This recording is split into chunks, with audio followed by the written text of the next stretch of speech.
everybody, I'm Tommy G. Today we are visiting the most incarcerated place in the world, which feels crazy to say that one, it is in Milwaukee, and two, that it's in the United States of America, land of the free. We're going to a zip code where 6 out of 10 guys walking around have been incarcerated. Can you imagine what it would be like growing up in a zip code like that and how your life might be different? First, we're gonna interview locals. We're kind of on the south side of Milwaukee right now. Then we're gonna head to 53206. Let's go. Doing a documentary in Milwaukee about 53206. Have you ever heard of that zip code? Yes, I have. If you were mayor, what do you think you would do to help the crime-ridden areas? Oh, you probably need more police officers on the street, and you got to get the community to band behind you and support what's going on, but you need to teach the right behaviors at home too. Do you think there's any kernel of truth that there is a systematic racism to this country, or do you think that's nonsense? There is racism. I'm sorry to see how bad it is here in Milwaukee. We're also known for being one of the more segregated places in the country too. Yeah, sometimes it's obvious. No, I just hope that it improves and gets better, and young people coming into the world, their future is going to be challenging, and if we can make it better, a lot better for all of us. How often do you visit Northside Milwaukee? Probably like every day. How would you describe it to outsiders? Well, I mean, it's not the nicest place in the city. I've done a lot of work in that area. It is a high crime area. I've never been like robbed or anything. Like, I mean, I've had shit stolen, but like I'm not scared to go over there. You know what I mean? So did you know that in our city, 53206 is the most incarcerated place in the world? I did not know that. Yeah, I used to stay in the 53206 area. What was it like? It was rough. At the time, I think I was teaching, and I came home, and my lady said, "Oh my God, they shooting between our house." Came home, my whole house was a crime scene. I guess what I wonder is, what would it take to stop the cycle? I think everyone wants to see Americans overall win, and that's a place where not a lot. What would it take to stop the cycle? I think everyone wants to see Americans overall win, and that's a place where not a lot of people are winning right now. So what do you do as a mayor or as a president to adjust that path? I don't think it's up to the mayors or the presidents. Honestly, I think it's up to the community. We have to fix ourselves. When I was growing up, it was morals and structures to everything that you did. If you ran the streets, like, you couldn't just do what you wanted to do. Right now, there's no code. There's no code. So did you grow up in 53206? No, I grew up in 53207. How different do you think your life would be if you grew up in that zip code where that's that crazy, that much poverty? I'd probably be in a gang right now. We'll say this now, and I think this is the truth. Your chances of making it out, especially doing the things you might have to do, they're not really in your favor. But if you make it, like, you can make it anywhere. And that's one thing I'm proud to say. The left side of the spectrum will say systematic racism is the cause for all the imprisonment. The right side of the spectrum will say it's lack of personal responsibility. I feel like the truth is always somewhere in the middle. What's your take on that? I agree with it. I can do a crime and I might get slammed. You could do a crime in a certain part of the country and it might be a slap on the wrist. Yeah. But the personal accountability part comes in where I got that choice. Do I want to do this? Because I know the consequences. Be careful. Be careful? Yeah, be careful out there.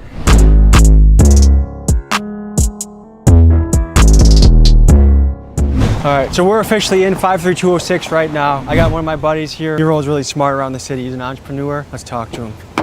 What's up, big dog? Good to see you. Look how fresh this guy looks.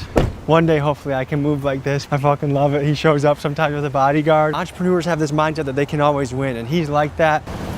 This is 9th and Center that we at right now. So this zip code has a ton of abandoned houses. If you zoom in on that house over there, you can drive down a block and maybe out of the 20 houses, 10 of them look like that. Yep. So you're a successful man. You're a guy I admire how you move. How did you come from a zip code like this, and what principles guided you into success? I ain't gonna sit here and act like it was easy, man. It was real hard. A lot of pain, man, just capitalizing off of the pain. This is potentially the most incarcerated place in the world. 6 out of 10 men walking around. Does that sound consistent with your experience here of that many men you know? Of course. I got a lot of family members, man, currently locked up right now. I got an uncle that's doing like 25 years right now. He's been locked up since I was born, man. If you don't mind me asking, what gets him 26 years? A self-defense. He got charged with murder, man, trying to get him out now. I was just like one of these young kids out here stealing cars. Did you ever get caught? By my mom, so I was grateful for that. We're both athletes at the same school. I wrestled at Whitewater. He played basketball at Whitewater. What credit do you give basketball in turning the shape of your life? Man, I would give basketball probably everything, man. Do you feel like the justice system is fair, or do you think that it discriminates against certain groups of people in this country? It discriminates against certain people, man. Yeah. If you don't mind me asking, what did you get incarcerated for? I was young, man. I was running from the police. I thought that shit was cool. Did you get away a few times before you got caught? Yeah, hell yeah. Was that like the coolest adrenaline rush you've ever experienced? Yeah, man. Yeah, but I wish I could take it back. How long do they give people for a high-speed chase? Back then, the officer got killed on Silver Spring. Because he crashed? Yep. So they was trying to set examples for everybody. He gave me 10 months, almost a year. It was a time out away from all this shit. And I feel like I really needed that time because when I when I came out, I was a better person. The thing that we're highlighting in this story is that this is arguably the most incarcerated place in the world. Hell yeah. What do you think about that? That's horrible. It's horrible. And that's true.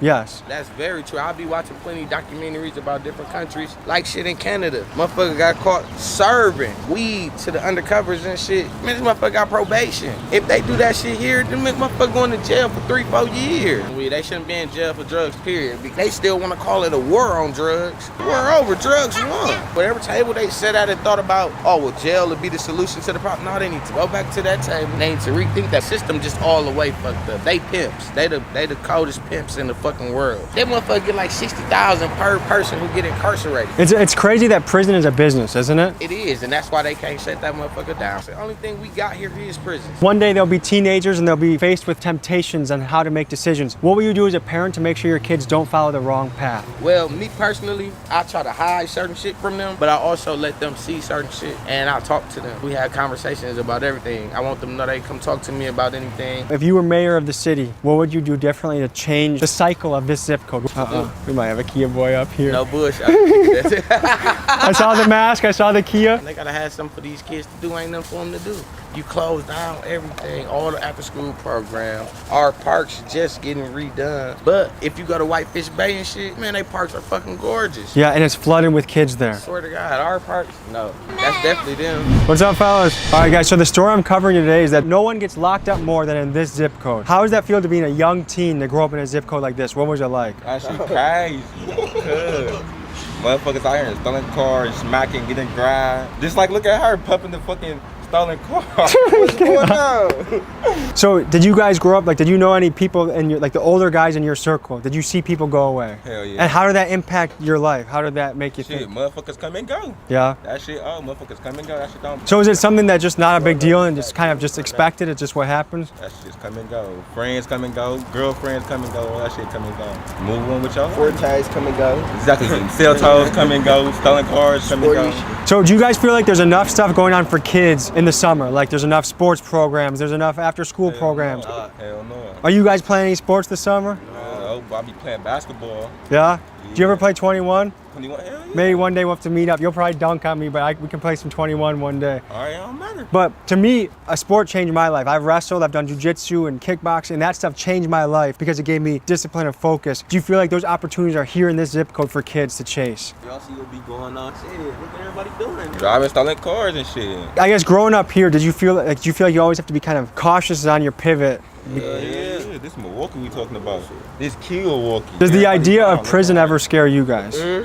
Prison? I mean, I don't like it going to depends. DT. I mean, I ain't never been to prison, but I've been to the county and HOC. You can't go in there scared. Not scared of the people in there, but scared of the time that you waste in there. The time. Because that could be a long time of your life. That I don't even like going to jail. On the hood, I was in there for Christmas. I seen you recording that Red Launcher. I was locked up at that time. I could. That Red Launcher, then he interviewed everybody. That's misdemeanor case. He's gonna get right back out in 3 weeks. So let me ask you this. If you were mayor of this city and you wanted to make this zip code in particular a better place for kids like yourself, what would you do differently?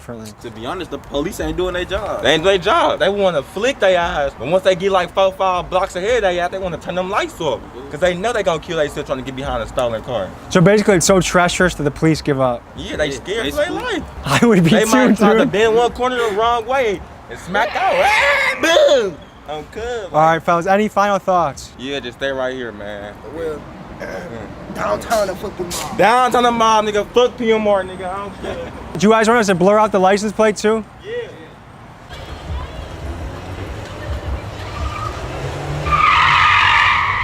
Oh, fuck.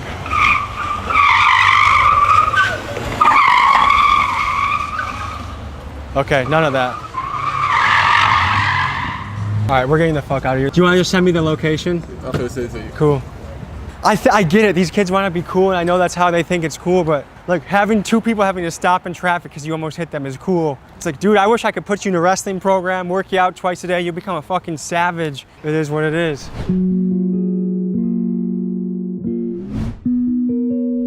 All right, so we're visiting some of my friends at Project Return. This is a nonprofit that helps people that were incarcerated find a job. You can see their office right there. These are guys I've known for years, really good men. I'm happy they're in our community. Let's ask them a few questions. How you been today, man? I'm good, bro. Making moves, making a difference? Yes, sir. So what's been busy on your plate this week? Man, jobs. Getting people lined up with jobs.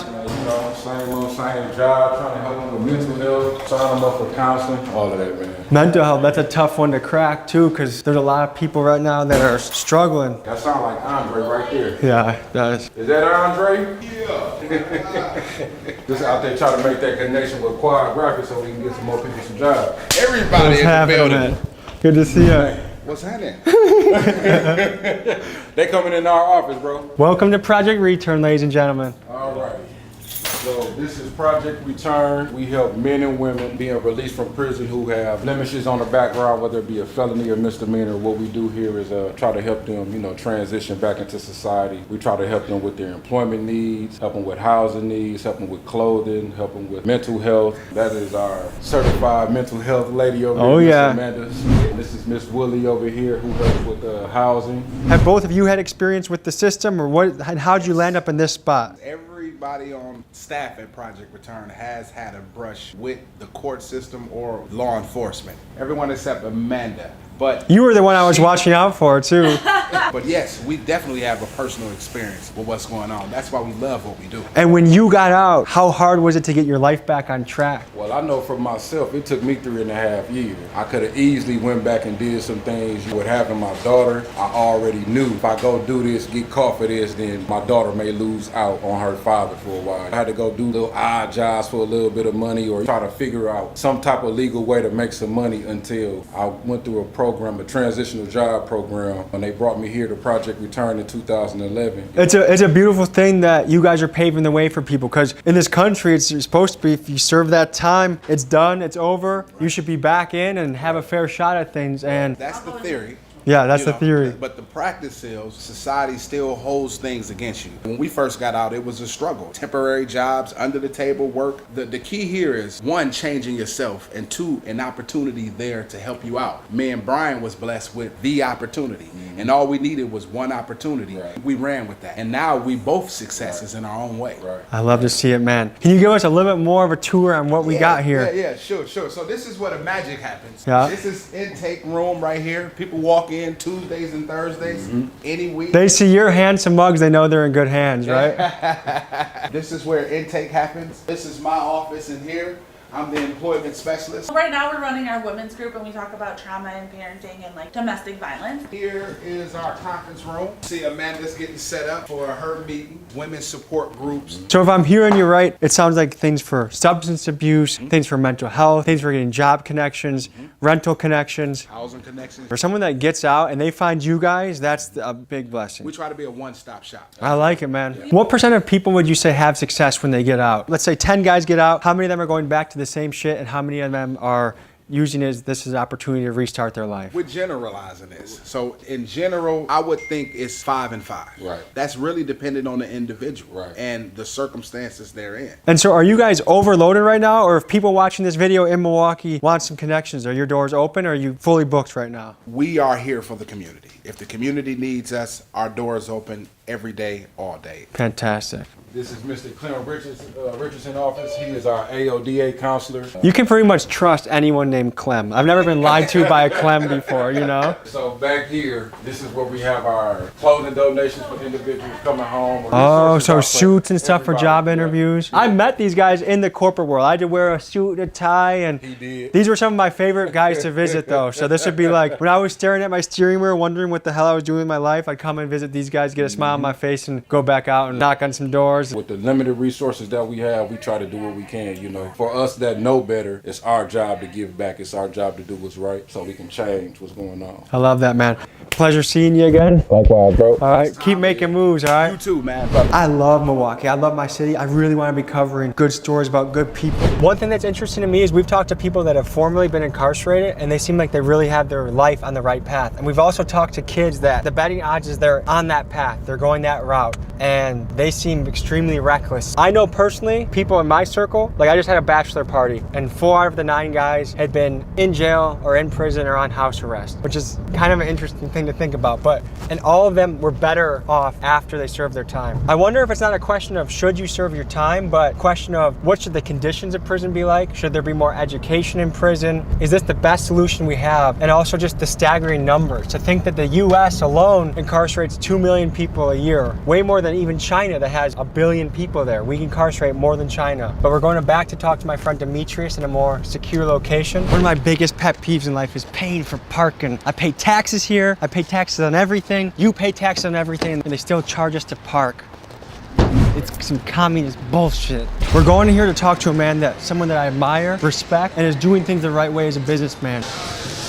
So we just left that gas station, and I know you have it tattooed on you. What makes that gas station personal to you and your story? When I was a sophomore in college, my brother actually got killed at the gas station. It could be traumatizing for sure. So when I look at you as a blueprint American entrepreneur. If I had a kid and they looked up to you, I'd be very happy about that. Why is it you think in zip codes like 53206 that there's just doesn't seem to be that many guys like you that kids can look up to? First, let me say, I don't have it all together. It's definitely a lack of exposure. When they wake up, they're getting on Facebook and they see the Kia boys, carjackings, and they just being a product of their environment. I have a business that's opening up in 53206. I'm looking for people. Now I can bring something to the neighborhood. You'll be surprised about these guys that walk around here. They got real skills. They just don't got no one to take them serious. I hope kids from Milwaukee watch this. I hope kids from really tough neighborhoods around the country watch this and they say, I want to be like you. I want to be an entrepreneur. He's hiring people. He's opened up a lot of different businesses. He needs people. He's going to put his number. We're going to put it in the description of this video. Give me a call. It's peak season in construction. We have a restaurant that's opening up, a detailing shop that'll be opening up next month. So we're hiring like crazy. We want to provide opportunities, man. Give me a call. All right, everyone. That's this week's video. I'll see you next week. Peace.